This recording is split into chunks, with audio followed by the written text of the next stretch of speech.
اعوذ باللہ من الشیطان اللعین الرجیم بسم اللہ الرحمن الرحیم الحمد للہ والصلاة علی اہلہا اما بعد فقال رسول اللہ صلی اللہ علیہ وآلہ وسلم یا علی انت وشیعتک هم الفائزون یوم القیامہ۔ سامعین گرامی، جناب حجر بن عدی ہمیشہ معاویہ کی طرف سے، حاکم شام کی طرف سے انتہائی دکھی رہے اور انتہائی رنج و غم کا ان کو سامنا رہا، اور حزب الطلقاء کے برسرے اقتدار آنے سے ہمیشہ ان سے بیزاری اختیار کرتے رہے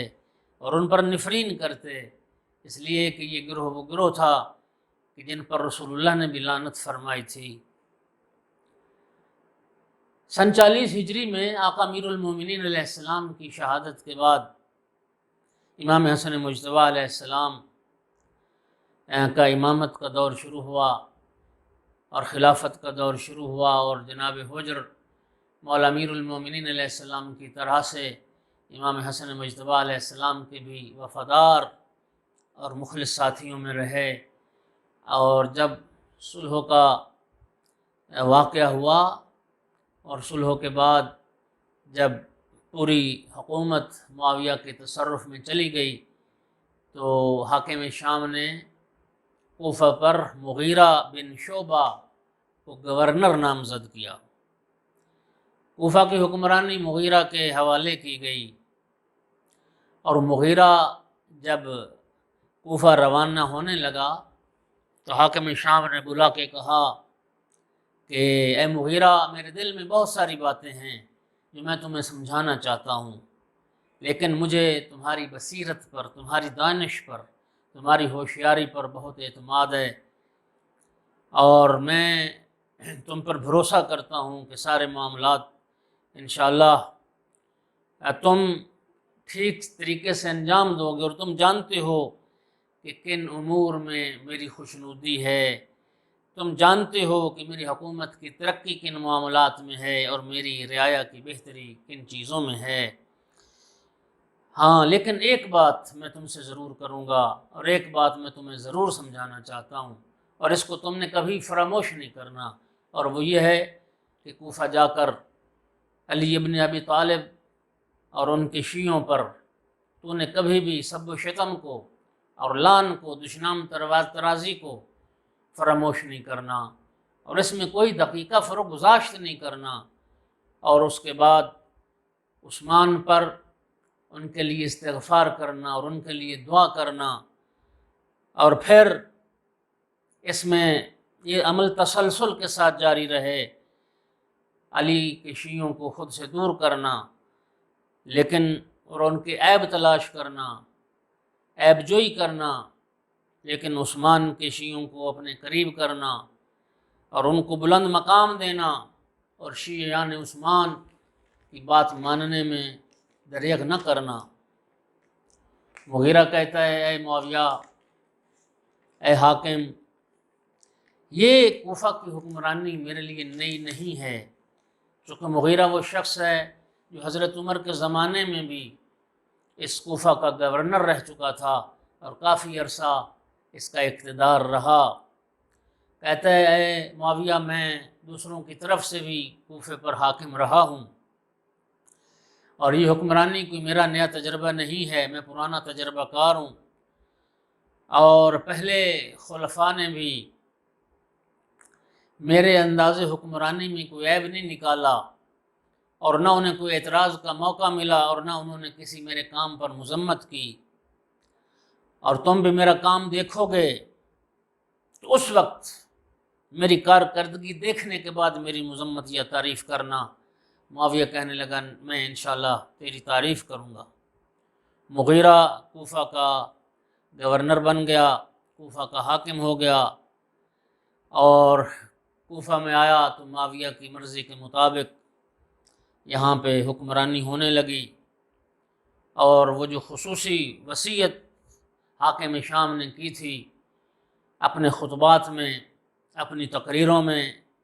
جب بھی ممبر پہ جاتا امیر المومنین علیہ السلام کو گالیاں دیتا امیر المومنین علیہ السلام پر دشنام ترازی کرتا،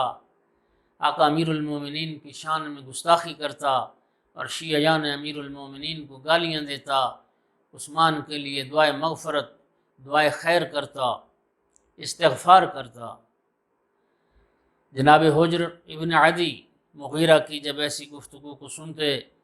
تو بلا خوف و خطر اور بغیر جان کی پرواہ کیے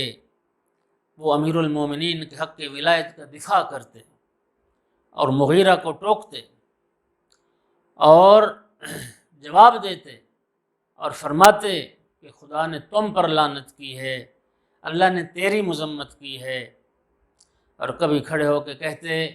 اس آیت کی تلاوت کرتے، یا ایھا الذین آمنوا کونوا قوامین بالقسط شہداء للہ ولو علی انفسکم، اے ایمان والو انصاف اور عدل کے ساتھ قیام کرو اور اللہ کے لیے عدل و انصاف سے کام لو، چاہے وہ عدل و انصاف تمہاری اپنی ذات کے خلاف کیوں نہ ہو۔ اور پھر فرماتے کہ میں گواہی دیتا ہوں کہ جن کی تو مذمت کر رہا ہے وہ تو با فضیلت با عظمت ہستیاں تھیں، وہ تو فضیلت و عظمت کے مالک تھے، اور جن کی تو تعریفیں کر رہا ہے ملامت اور عیب گوئی کے حقدار تو وہ لوگ تھے۔ مغیرہ جناب حجر بن عدی کو کہتا ہے کہ بادشاہ کے غضب سے بچو، سلطان کے غضب سے بچو، اس لیے کہ سلطان کا جو غضب ہے وہ تو جیسوں کو نابود کر دے گا۔ مومنین کرام، ایک بات یہاں قابل ذکر ہے کہ یہ مغیرہ وہی شخص ہے کہ رحلت پیغمبر اکرم کے بعد جناب سیدہ طاہرہ صلوات اللہ علیہ کے مبارک گھر کو جو وحی کے نازل ہونے کا مقام تھا، جو مختلف الملائکہ تھا، جس گھر میں ملائکہ کا آنا جانا رہتا تھا، اس گھر کو جلانے والوں میں مغیرہ بھی پیش تھا۔ اور مغیرہ وہی شخص تھا جس کی زندگی امیر المومنین کو گالیاں دینے میں اور امیر المومنین کے ساتھ دشمنی میں جس کی گزری، اور یہ وہی شخص تھا کہ بصرہ میں جب یہ گورنر تھا حضرت عمر کے زمانے میں تو اس نے وہاں زنا کیا اور اس کے زنا پر گواہیاں قائم ہوئیں، اور یہ وہی شخص تھا کہ جس نے سب سے پہلے معاویہ کو یزید کے ولی عہد بنانے کا مشورہ دیا تھا، اور یزید کی حکومت کے لیے اور یزید کے اقتدار کے لیے جو راہ ہموار کی گئی اور جو پہلی اینٹ رکھی گئی وہ رکھنے والا بھی یہی شخص جو ہے وہ مغیرہ تھا، اور حضرت عمر کا جو قاتل تھا ابو لولو فیروز وہ بھی اسی مغیرہ بن شعبہ کا غلام تھا۔ حکومت مغیرہ کے آخری ایام تھے۔ ان دنوں میں ایک دن جناب حجر بن عدی مغیرہ کی تقریر کے بعد کھڑے ہو گئے اور حسب معمول اسے ٹوک دیا اور بڑے زور کے ساتھ چلا کے ایک نعرہ بلند کیا کہ مسجد کے اندر اور مسجد کوفہ کے باہر افراد نے بھی جناب حجر بن عدی کی اس بات کو سنا، اور وہ اعتراض یہ تھا کہ تو نے بیت المال سے ہمارے حقوق کیوں روک دی؟ شیعیان امیر المومنین کو بیت المال سے وظیفہ نہیں ملتا تھا، ان کا وظیفہ بند کر دیا گیا تھا، ان کے حقوق انہیں نہیں دیے جاتے تھے۔ تو جناب حجر بن عدی نے مغیرہ پر یہ اعتراض کیا کہ کیا تیرا وظیفہ اور کیا تیرا فریضہ اور کیا تیری ڈیوٹی صرف علی ابن ابی طالب کو اور شیعیان علی کو گالیاں دینا ہے اور مجرموں کی تعریف کرنا ہے؟ کیوں تو نے ہمارا وظیفہ روک دیا؟ جناب حجر کی آواز بلند کرنی تھی۔ مسجد میں موجود 2/3 لوگ جناب حجر کے ساتھ کھڑے ہو گئے اور ان سب نے زبان اعتراض جو ہے وہ بلند کی اور اعتراض کا نعرہ بلند کیا، اور سب کہہ رہے تھے کہ حجر جو ہیں وہ سچ کہہ رہے ہیں اور ہمارے جو حقوق ہیں وہ تیرے اس ناسزا کہنے سے پورے نہیں ہوں گے اور اس سے ہمارا پیٹ نہیں بھرتا۔ چاروں طرف سے اعتراضات کی جب بچھاڑ ہو گئی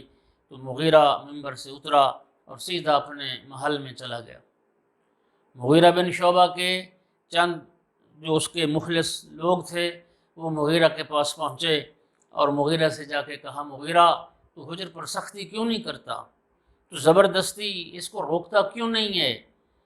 اس طرح تیری تقریر کو ٹوک دینا اور تیری گفتگو کو بلا خوف و خطر ان کو رد کر دینا، اس کو رد کر دینا۔ کہنے لگے کہ اس سے دو منفی اثر قائم ہو رہے ہیں۔ ایک تو یہ ہو رہا ہے کہ تمہاری حکومت میں رکاوٹ ڈال رہا ہے، تمہارا وقار اس سے ختم ہو رہا ہے، اور دوسرا یہ چیز سبب بن رہی ہے کہ معاویہ کو تجھ پر غضبناک کر دیں، اور اس عمل نے، تیری نرمی نے اس حجر کو اتنا جری بنا دیا ہے، اور یہ معاویہ کو تجھ پر غضبناک کر رہا ہے۔ اس وقت مغیرہ کہتا ہے کہ تم جیسا سوچ رہے ہو ایسا نہیں ہے، بلکہ تم یوں سمجھو کہ میں نے قتل کر دیا حجر کو، میں نے اس کے قتل کی بنیاد رکھ دی ہے، میں نے اس کے قتل کے لیے زمین ہموار کر دی ہے، کیونکہ میں جانتا ہوں میرے بعد ایک ایسا شخص اس کوفہ پر حاکم بننے والا ہے کہ حجر کا خیال ہوگا کہ وہ بھی میری طرح سے میرے متعرض نہیں ہوگا، درگزر کرے گا، لیکن اگر حجر نے اس کے ساتھ بھی اسی طرح سے سلوک کیا جس طرح سے میرے ساتھ سلوک کرتا ہے تو یہ حتماً قتل کر دیا جائے گا اور بہت برے طریقے سے قتل کر دیا جائے گا۔ لیکن چونکہ میری موت کا وقت قریب آ چکا ہے، میں نہیں چاہتا کہ اس شہر کے نیکوکار اور خیار لوگ میرے ہاتھوں سے قتل ہوں، اور نہیں چاہتا کہ نتیجتاً یہ ہو کہ یہ لوگ سعادت ابدی پہ فائز ہو جائیں اور میں شقاوت ابدی میں گرفتار ہو جاؤں۔ میں نہیں چاہتا کہ میں حجر کو قتل کر کے میرا یہ قتل معاویہ کی عزت دنیا کا سبب بنے اور میری آخرت کی ذلت و خواری کا سبب بنے۔ مومنین کرام، ابن کثیر روایت کرتا ہے کہ حاکم شام نے مغیرہ کو لکھا کہ کوفہ کے بیت المال سے کچھ مال شام بھیجا جائے، تو بیت المال سے ایک اونٹ لاد کے درہم و دینار کا جب شام کی طرف حسب الحکم روانہ کیا جانے لگا تو جناب حجر ابن عدی اور ان کی شیعہ تھے جو اس کے مقابلے میں اٹھ کھڑے ہوئے، اور انہوں نے کہا کہ جب تک ہمارے حقوق نہ دیے جائیں اس وقت تک ہم اجازت نہیں دیں گے کہ یہ کوفہ کا بیت المال کسی اور علاقے میں لے جایا جائے۔ بخدا قسم کہ جب تک صاحب حق کو حق نہیں ملے گا ہم اس اونٹ کو مال لے کے جانے نہیں دیں گے۔ قبیلہ ثقیف کے کچھ لوگ مغیرہ کے پاس آئے اور اس کی جسارت پر جناب جو حجر کا اقدام تھا اس پہ جو بڑے انتہائی برہم ہوئے اور ناراض ہوئے، اور مغیرہ سے جا کے کہا اگر تو ہمیں اجازت دے تو ہم حجر کا سر کاٹ کے تیرے پاس لے آتے ہیں۔ مغیرہ نے کہا نہیں، میں حجر کا خون اپنی گردن پر نہیں لینا چاہتا۔ معاملے کو رفع دفع کیا گیا، اور معاویہ کو جب اطلاع ہوئی اس سارے واقعے کی تو اس روش پر معاویہ نے مغیرہ کو معزول کر دیا، کوفہ کی گورنری سے علیحدہ کر دیا، اور زیاد بن ابی کو جو اس وقت بصرہ کے گورنر تھے، بصرہ کے ساتھ ساتھ کوفہ کی گورنری بھی زیاد بن ابی کے حوالے کر دی گئی، اور کوفہ کی امارت بھی ان کے حوالے ہو گئی، کوفہ ان کے تصرف میں آ گیا۔ بس مومنین، آج کے اس حصے کے لیے اتنی گفتگو کافی۔ انشاءاللہ اگلی قسط میں، اگلے حصے میں جناب حجر بن عدی کے مزید حالات لے کے حاضر ہوں گے۔ وآخر دعوانا ان الحمدللہ رب العالمین وما علینا الا البلاغ ربنا تقبل منا انک انت السمیع العلیم۔